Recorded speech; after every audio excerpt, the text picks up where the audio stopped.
Well, you've heard all about 3D movies. Now more people are using 3D printers. While many celebrate the advances in the versatility of 3D printing, others are growing concerned over possibly using it to print out deadly weapons. An American gunsmith made this a reality.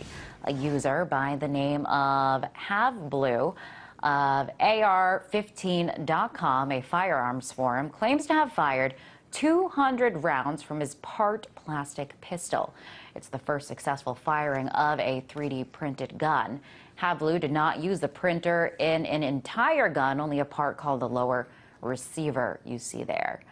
Well, this component is the only part of the gun regulated for sale under U.S. law and must carry a serial number, that is, unless it's made by someone for personal use. So HaveBlue is not breaking any laws, apparently. So is this another example of how easy it is for anyone to craft their own deadly weapons? Earlier, I was joined by RT Web producer Andrew Blake. He explained the unique process of this printer gun. Over the last couple of years, they're becoming, I don't want to say necessarily mainstream, but they're certainly breaking through and becoming, for one thing, affordable. For anywhere from just a few $100s to a low-grade consumer model to a few $1,000s for something a bit nicer, you can pretty much, it's exactly what I said, it's a 3D printer. You design something using a CAD design on a computer, you make like a 3D rendered image. You take it, you import it to a big machine, it just looks like a big Xerox, and you import different polymers or plastic or resin into it, send the file through, and within a couple of minutes, couple of hours, maybe a couple of days, you can hold whatever it is you had in your head. You can design, and people have made guitars, people have made keys, people have made little toys. And yes, this one fellow just recently made a gun, or at least most of a gun. He was able to make the bottom half of it, almost all of it, the trigger component, the safety, the magazine. He combined it with a little bit of metal hardware and was able to fire off 200 rounds just like that without really ever having to even go to Walmart and go buy one himself. Wow. I mean, it seems like you can do a lot. Are there any limitations, Andrew, on what you can do? I mean, you can't. There's not a limitation to what you can do, but it's limitations to, what you can get away with, I suppose. That's what it really comes down to.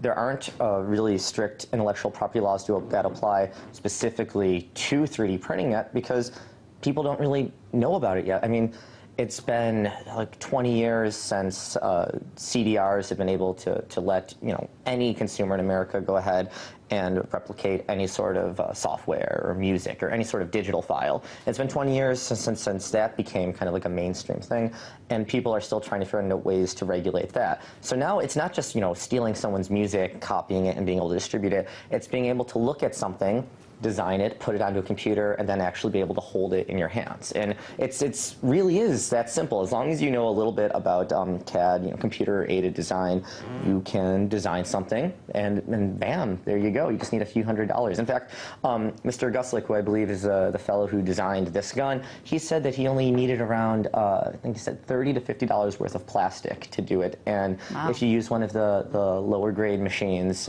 could have done it for even cheaper. Wow, so seems like it doesn't take too many resources to get No, I mean, it's amazing that if you can dream it, you can really make it happen. You can do it. And it's not just like, painting a picture or sitting down and, having a melody in your head, going back home and recording a song. It's really as simple as dreaming something and then coming back with this actual tangible object. And people have been using this for years, not really on a consumer level, but people have used it in the industrial sector to design prototypes, come up with basic blueprints. Maybe architects have actually used it in the past to design smaller scale models of properties that they're thinking about building, and they're able to go through it and have everything in scale and go, well, all right, that works out there, that works out there. How can we make it more appropriate to what we want exactly? And you can do that. And the thing with Mr. Guslick was actually saying in an interview that he did a few weeks ago that great thing about this was, he went ahead, he went through his blueprints and went, okay, well, this didn't work out too well, so what am I going to do?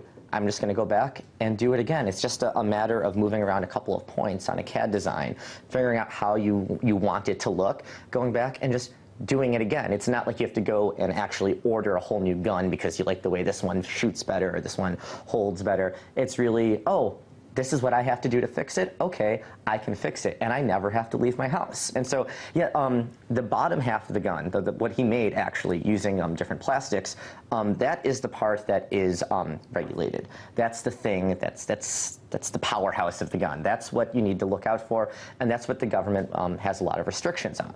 And by going ahead and making that in his own house and just using a little spare parts of metal to build the rest of the machine, yeah, he didn't really necessarily break any laws. He just created something. And so that is, I mean, that could be troubling to some people. I mean, essentially, absolutely. Does this mean that, you know, anybody that, if you don't have a gun license or if your license was revoked, you can be, hey, I'm going to take my 3D printer and make one on my own. Who's going to come into your house and be like, oh, I need to look at your blueprints. I want to know what designs you have in mind. Like, are they going to start arresting people just based on the theory that, oh, they've looked at this, therefore they're going to be able to create it? Because that is very possible. Not necessarily that they're going to do that, but if you have something in front of you, you can go ahead and just make it on any scale that you want. And in fact, the pistol that he made, 22 caliber, he managed to fire off 200 rounds himself. He said it actually worked better than some commercially available firearms. And the 22 is the same, one of the same weapons that James Holmes used last month in the Aurora, Colorado shooting. So he was pretty much able to make more or less that exact weapon from his computer. All right. Pretty interesting, kind of scary, not sure what to make of it. But Andrew, it's terrifying, but it's thanks for brilliant, filling too. us in on this. No problem. That was our RT web producer, Andrew Blake.